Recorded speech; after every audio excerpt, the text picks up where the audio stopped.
Waras. Adicara Sanggaran Remaja dinten Minggu Pahing gangsal Februari 2023 wonten ing Sanggar Candi Busana Tapak enggal badhe kawiwitan.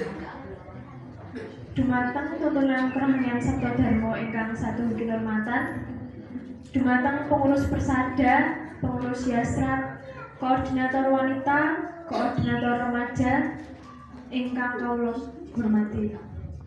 Saha dumateng sedaya warga remaja, kakung putri, adik-adik ingkang ngriputi. Ing mriki kula Purnami Jayanti Cahyaning Panuntun mradhapa awit saking kaparengipun sedaya warga remaja Kabupaten Semarang ngaturaken urut rerencaning acara sanggaran ing wekdal menika. Namung saderengipun sumangga sesarengan tansah ngaturaken agunging panuwun wonten ngarsanipun Allah Yang Maha Kuwasa ingkang tansah paring pantaran sinar-sinar pepadang mahanani daya kegiatan kawarasan tuwin katentreman dumateng panjenengan sedaya saha kula. Sehingga ing kalenggahan menika saged sareng-sareng nindakaken tugas studi sanggaran remaja wonten ing Sanggar Candi Busana Tapak kanthi swasana katentreman.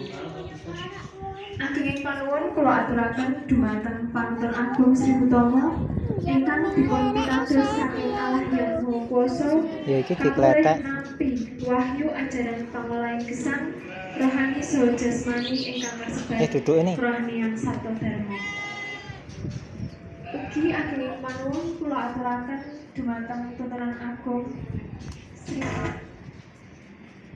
Panuntun Agung Sri Utomo ingkang dipun pitados saking Allah Yang Maha Kuwasa kangge nampi ingkang dipun wenangaken nata niti netepaken tuwin jaga kemurnian lan kelestarian ajaran.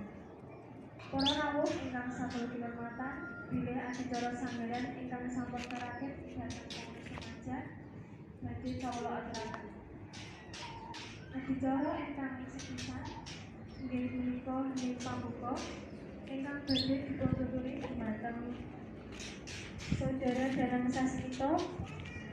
Adicara ingkang angka kalih inggih menika pewarah pitu lan sesanti ingkang badhe dipun aturaken dhumateng Saudara Rangga Daniswara. Acara ingkang angka 3 inggih menika atur pambagya harja ingkang dipun aturaken dhumateng Saudari Winda Trihastari. Ingkang angka gangsal inggih menika pengisian sanggaran ingkang nomor 1 materi rajut ingkang dipun aturaken dhumateng Saudari Rumiati. Kalajengaken sambutan saking Ketua Remaja Kabupaten Semarang inggih menika Mas Arif Pradana. Kalajengaken sambutan saking Ketua Remaja Provinsi Jawa Tengah inggih menika Mas Putri Setiaji.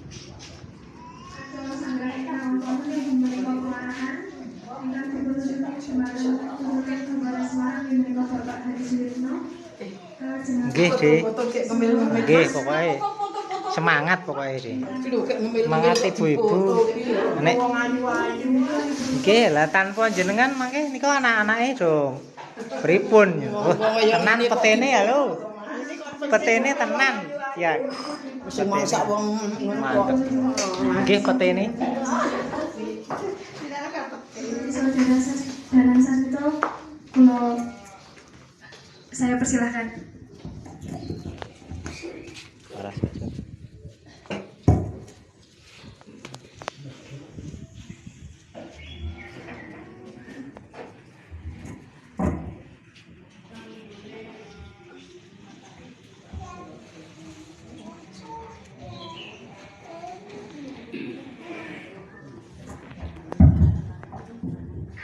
Ngaturaken sugestian so salam waras. Monggo rekan-rekan sedaya kangge miwiti adicara sanggaran. Monggo hening sesarengan.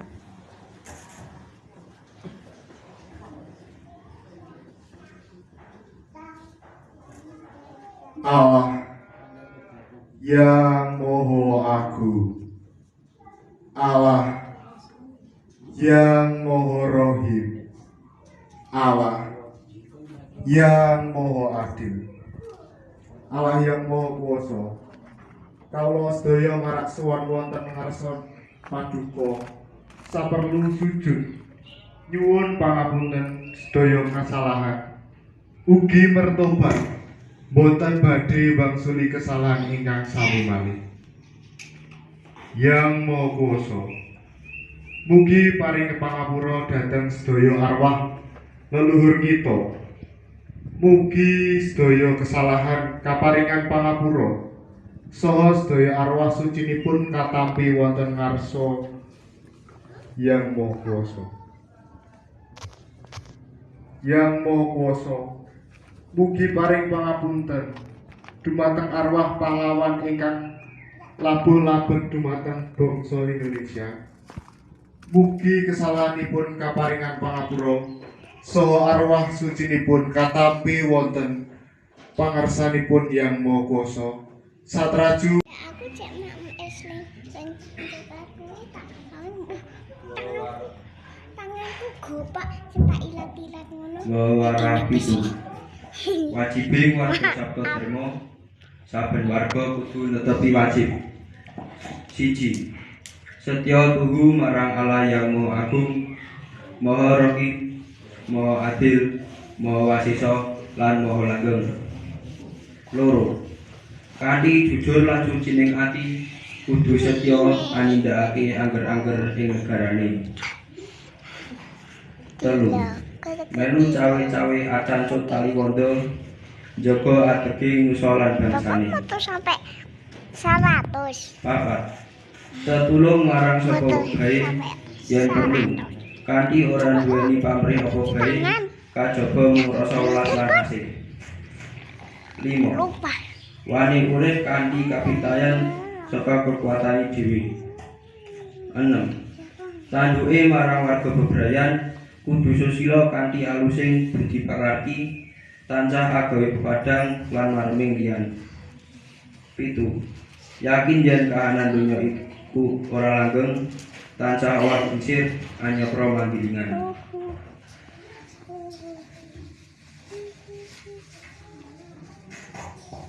Sesanti ing ngendi bae marang sapa bae warga Sabda Dharma kudu sumunar pindha baskara.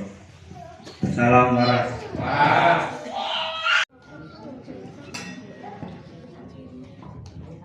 Sebelumnya selamat siang, salam waras.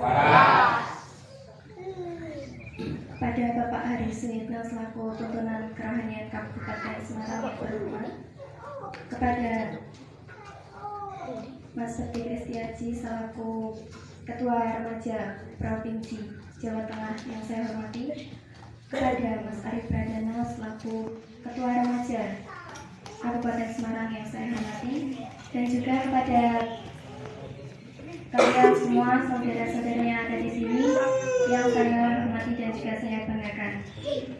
Sebelumnya marilah kita mengucapkan terima kasih kepada Allah yang Maha Kuasa karena hari ini kita semua dapat berangkat Sanggaran, melaksanakan Sanggaran dengan suasana bahagia dan tentram.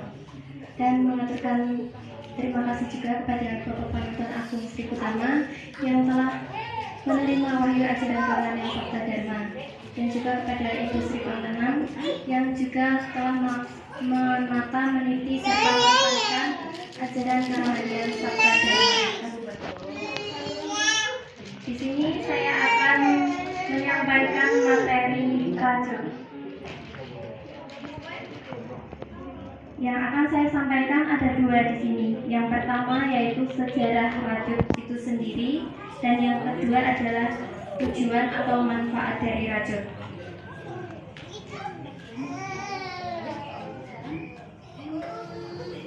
Penerimaan wahyu rajut berdasarkan perintah Allah yang Maha Kuasa yang diterima oleh Bapak Harjo Sapuro agar beliau segera kembali ke rumahnya sendiri karena akan menerima ajaran yang lebih tinggi lagi.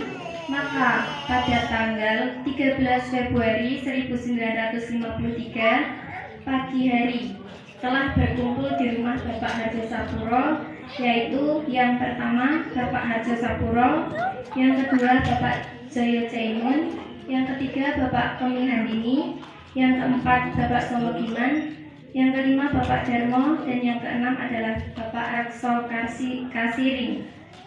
Tepatnya pada tanggal 13 Februari 1253 jam 10 pagi, mereka sedang bercakap-cakap. Tiba-tiba Bapak Arja Sapuro dengan suara keras berkata dalam bahasa Jawa, "Konco-konco delengen aku arep mati. Amat-amat tomo aku." Terjemahan bebasnya dalam bahasa Indonesia adalah, "Kawan-kawanku, lihatlah, aku akan mati. Amat-amatilah aku." Sambil berkata demikian, Bapak Arja Sapuro berbaring terlentang membujur ke timur sambil memejamkan matanya, serta dalam keadaan tangannya bersidagap persis bagaikan sikapnya orang mati. Namun di sini Bapak Arja Sapuro bukan bersidagap yang secara seperti ini, bukan, tetapi tangannya itu tidak menggenggam. Jadi tangan kiri berada di bawah dan tangan kanan berada di atasnya lalu berbaring. Setelah itu mendengar kata-kata Bapak Arja Sapuro, teman-temannya itu kaget karena dengan sangat terasa terharu, dengan hati berdebar-debar, takut Bapak Arja Sapuro itu akan mengalami kematian atau mengalami apapun itu. Namun setelah itu teman-temannya itu mengamati beliau menggunakan caranya sendiri-sendiri. Ada yang mencoba diraba-raba, terus ada yang menempelkan telinganya di dadanya, terus ada pula yang mencoba dengan menggunakan asap rokok pada hidung beliau. Tindakan pada sahabatnya yang demikian ini hanya semata-mata untuk meyakini tentang keadaan Bapak Arja Sapuro, sudah atau belumkah terjadi kematian. Namun setelah peristiwa ini berlangsung kurang lebih setengah jam atau 30-an menit lamanya, Bapak Arja Sapuro bangun dan bersabda kepada para sahabatnya, "Inilah yang namanya racun atau mati dalam hidup." Kemudian diceritakan selama pengalaman Bapak Arja Sapuro melaksanakan tugas untuk mati, yang selengkapnya sebagai berikut. Dengan melakukan tugas mati yang disebut racun tadi, Bapak Arja Sapuro merasa rohaninya itu keluar dari wadahnya, artinya keluar dari tubuhnya ini, namun dan naik ke atas melalui alam yang enak sekali, alam langgeng. Kemudian sampailah beliau di sebuah rumah besar yang sangat indah sekali. Di dalam rumah yang besar dan indah itu terlihat orang yang bersinar laksana maharaja, sehingga badan dan mukanya tidak terlihat nyata karena sinar yang berkilauan. Di situ Bapak Arja Sapuro duduk bersila dengan tangan bersidagap untuk sujud menyembah kepada Allah yang Maha Kuasa. Setelah melakukan sujud, Bapak Arja Sapuro lalu dibopong oleh orang yang bersinar tadi, kemudian diayun beberapa kali. Selanjutnya Bapak Arja Sapuro digandeng menuju ke taman yang penuh bunga dan indah sekali pemandangannya. Dari situ dibawa ke sebuah sumur yang penuh air bersih sampai tumpah airnya. Kemudian dibawa ke sumur yang kedua, Bapak Arja Sapuro disuruh membukanya dan ternyata sumur yang kedua pun penuh air yang jernih sekali. Kedua sumur tersebut namanya Sumur Gumuling dan Sumur Jolotundo. Setelah itu kembali ke rumah yang sangat besar dan indah tadi. Bersabdalah orang yang bersinar tersebut kepada Bapak Arja Sapuro, "Inilah untukmu," sambil menyodorkan dua bilah keris pusaka. Yang satu wujudnya besar dalam rangka poloan Mataram, dan yang lain pada pamornya terdapat benda bulat berjajar bagaikan bendo segodo. Dua bilah keris pusaka tersebut bernama Nogososro dan Bendo Segodo. Seusai menerima dua bilah keris pusaka tersebut, maka Bapak Arja Sapuro disuruh kembali. Dalam perjalanan kembali, Bapak Arja Sapuro merasa diikuti oleh sebuah bintang yang besar dan bersinar, terang yang seakan-akan mengantar perjalanan Bapak Arja Sapuro. Demikianlah cerita pengalaman perjalanan dalam rajut Bapak Arja Sapuro kepada para sahabatnya. yang senantiasa tekun menunggui peristiwa yang bersejarah itu.